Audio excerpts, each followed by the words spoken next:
Starting this one off with a little Papa Smurf maintenance. Finally he's making me work on it because it's kind of broken. I kind of have to. Went out to the dunes a couple nights ago, and yeah, broke a coil spring. First time I've ever done that on this truck, and well, first time I've ever done that ever. You can see the snap part right there. There's the snap part of the coil. It's kind of down and wedged over top of my mount there on the beam. So I ended up driving it home like that. It looks like it, you know, it's sitting on there all cockeyed. It's got a bunch of load on it, all sketchy. Hopefully it hasn't scraped up the shaft too bad. And I can get some springs swapped on here. So that's kind of what I'm doing today. I'm just got this thing all washed up. I haven't washed it in forever. Missed some spots, it looks like. But nonetheless, I got it washed up so I can tear this wheel off. And actually got to do it to both sides because I'm going to throw some new springs on. So I do have some exact same. Those are some 16-inch, 450-pound spring rate springs.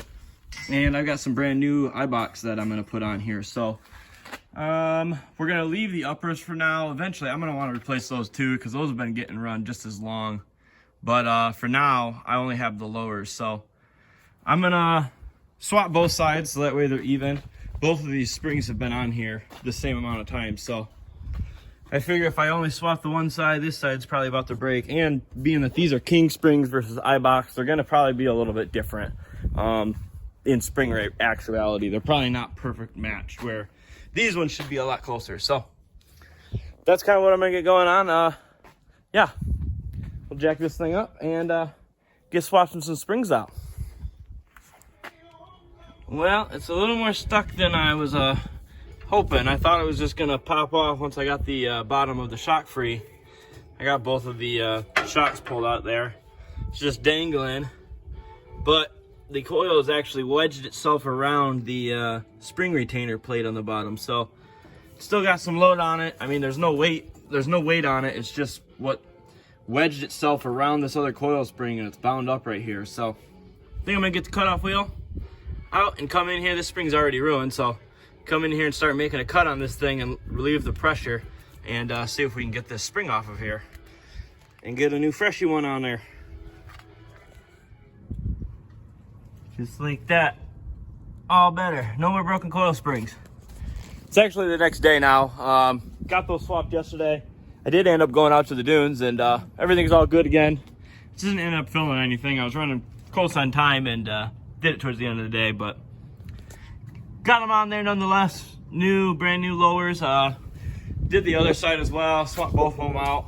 And yeah, I could tell right away when I drove it last night. I got some of my spring rate back that I could tell it's been lacking for the last year. So definitely, you know, kind of one of those things. Like glad nothing got damaged. And that brake caused me to throw some new springs on there. And the front's it's reacting a lot better like it used to, and that's been kind of going away slowly over the last year or so. And yeah, I got to drive it last night and kind of reminded me of actually how good this front is working. So it's actually much more matched up. It's going through stuff a lot better having the right spring rate up there. And actually it's got me to a point, I do have 50-pound heavier springs. I almost want to try even a heavier spring now. I haven't really done any like experimenting with this thing for a while. It's just been kind of maintaining it, driving it. But I might start trying to do some of that this summer. Start actually trying to make this thing work even better. I didn't really do much for anything of suspension tuning last year. And there's definitely stuff that I want to do and change on this thing that I know it will get working better and going faster. So that's one of those things, spring rate, messing with that. So nonetheless, for right now, I'm gonna go rip the dunes. Oh, I did get my new belts all in here, so those are looking sick. Pretty pumped on those, how it's looking out overall.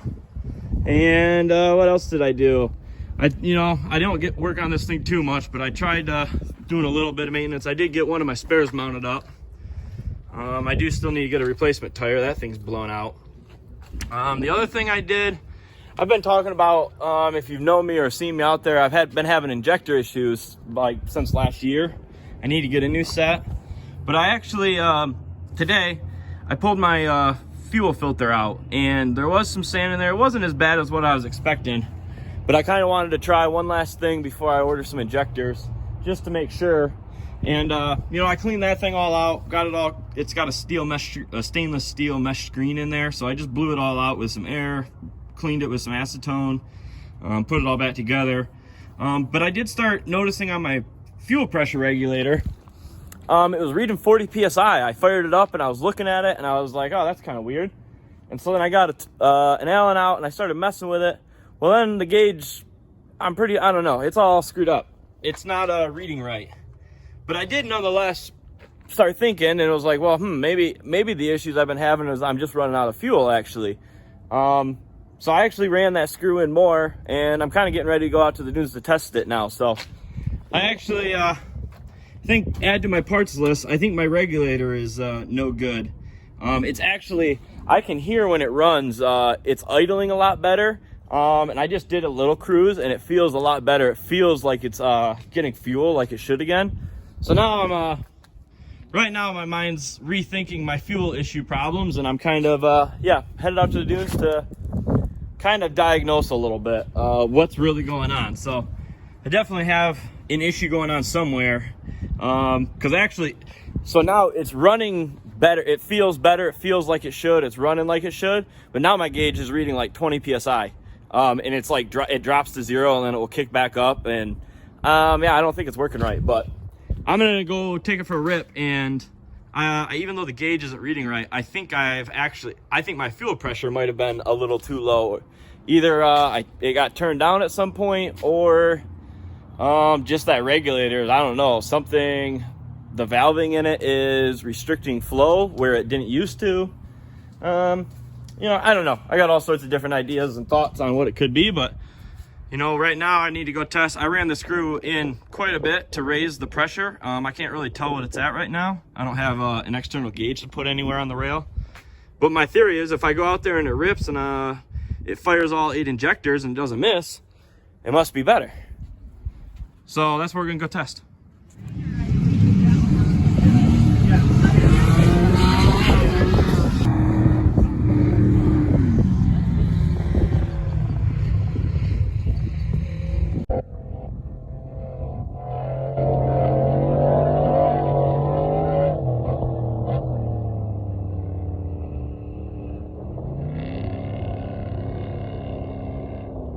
If you watch my videos, you might recognize the arms that are on this car. These are the Sandcar arms that I built for turning a single shot car into a dual shot car. So this now has some brand new Fox coilovers with some brand new triple bypasses as well. So I met up with Mark and we got some videos of going through some whoops. Ultimately the whoops and the chatter and the stuff really wasn't that bad yet. The season is really early and people, it hasn't really gotten the traffic, kind of like Memorial Weekend. It'll get really rutted up and whooped out after that. So we're gonna kind of wait to do some actual tube turning and stuff until the whoops get bigger. But decided to throw some of these videos in here. This is, we met up to do some shock tuning and kind of, I meet up and film on the dunes and kind of get some videos. And that kind of gives me the information I need to see where the car is getting unsettled and start making adjustments and stuff from there. So we didn't end up making any adjustments today. Kind of just wanted to leave the car where it is and let Mark get some seat time in the thing and just kind of experience it. I'm going to put the very first video that I put in here after this is going to be the very first time I met Mark last year when it was still a single shot car. And I took a video out on the dunes going through the whoops, and then from there did some shock tuning on what he had, and then led into building these arms.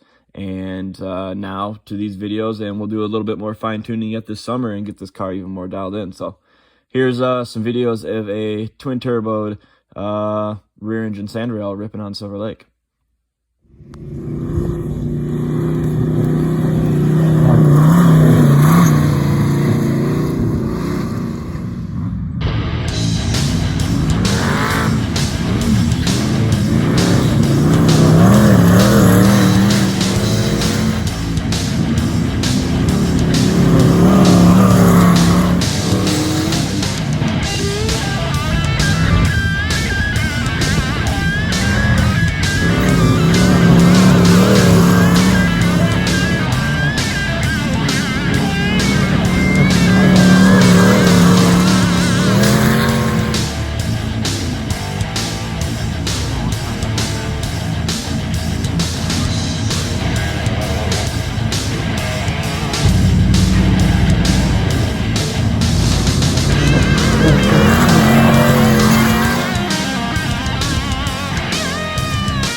cool.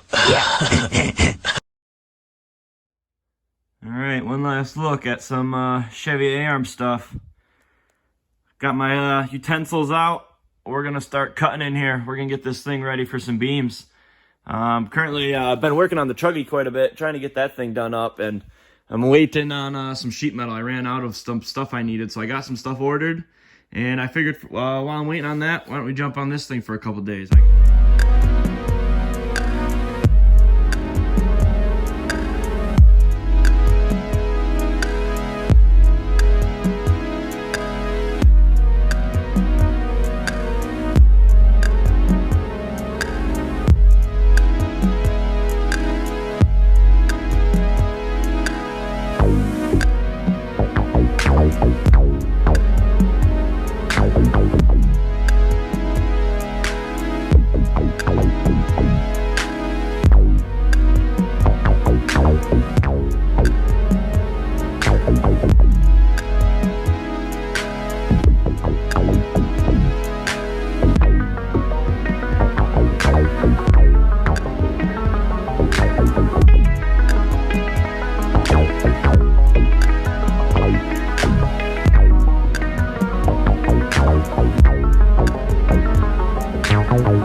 Well, that's the rest of the A-arm stuff.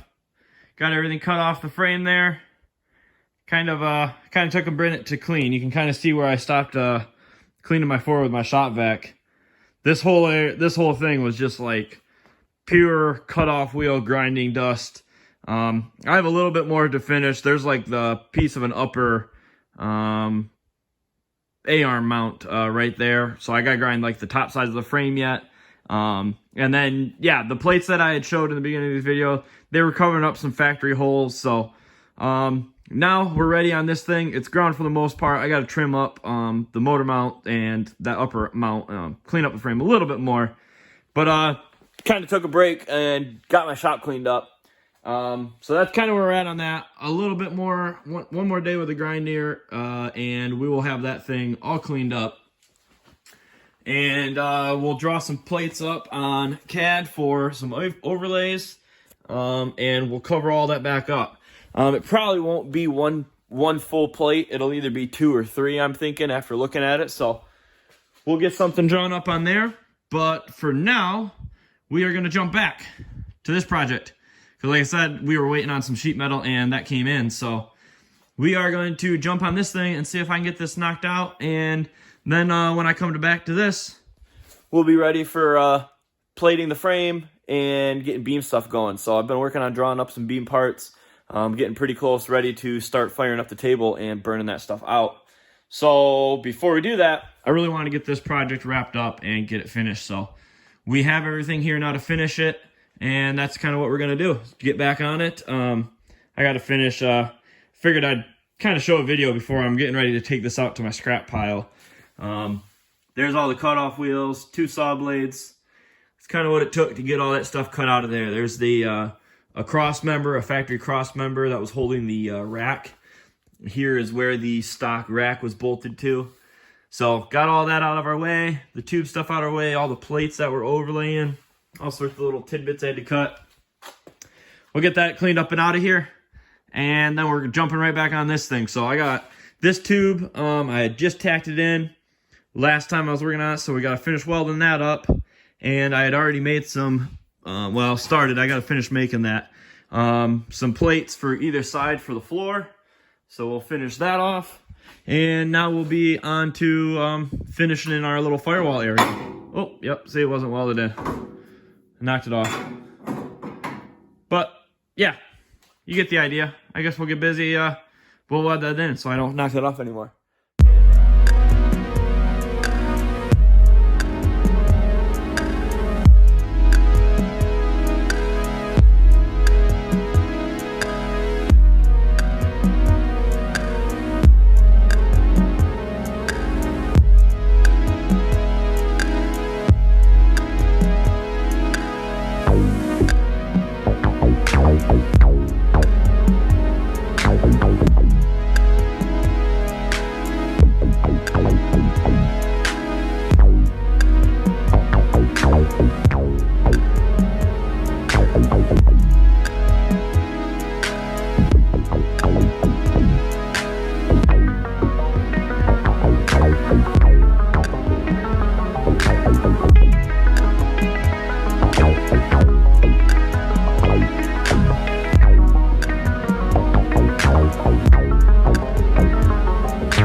Working on this panel stuff. Got my first panel kind of done.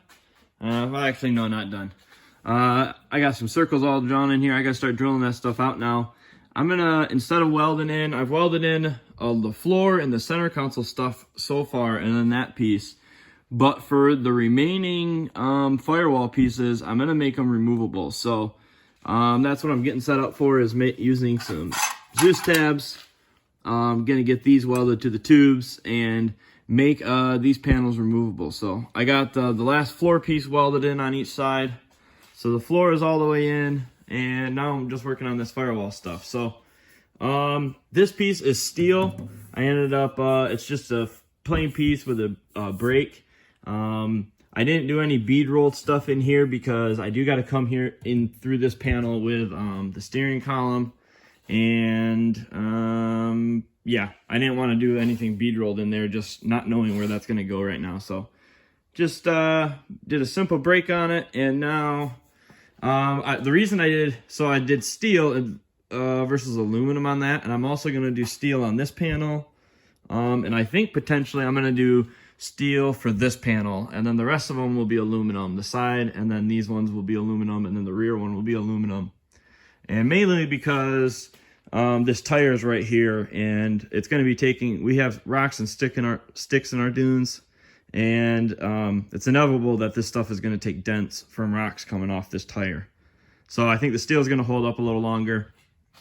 And then I got the paneling on the outside, so hopefully give a little bit more room in the wheel well for for the brake pedal. The gas pedal is probably going to be right over here, but the brake pedal will swing in here, so gives a little bit more, the thickness of the tube, 1.5 inches of room for the pedal to go in there. So that's another reason doing a panel on the outside like that. I wanted to do that. So I think I'm gonna end this video all with that though, because this is gonna take me a little while now. I'm gonna start working on drilling this one out, and got to make the other side up, and then just keep kind of go back and forth with the other panels. So I'll put that in the next video. So for now, I think this is gonna call it. And yeah, hopefully next video we'll have all this paneling stuff in there and kind of maybe put everything back together. I got it all torn apart right now. Seats are out of it. All the side panels are, there is some side panels that were already made for it. I don't know if I'm gonna make new ones or not yet, but yeah, I think we'll have all that in the next video. So for now, thanks for watching. Peace.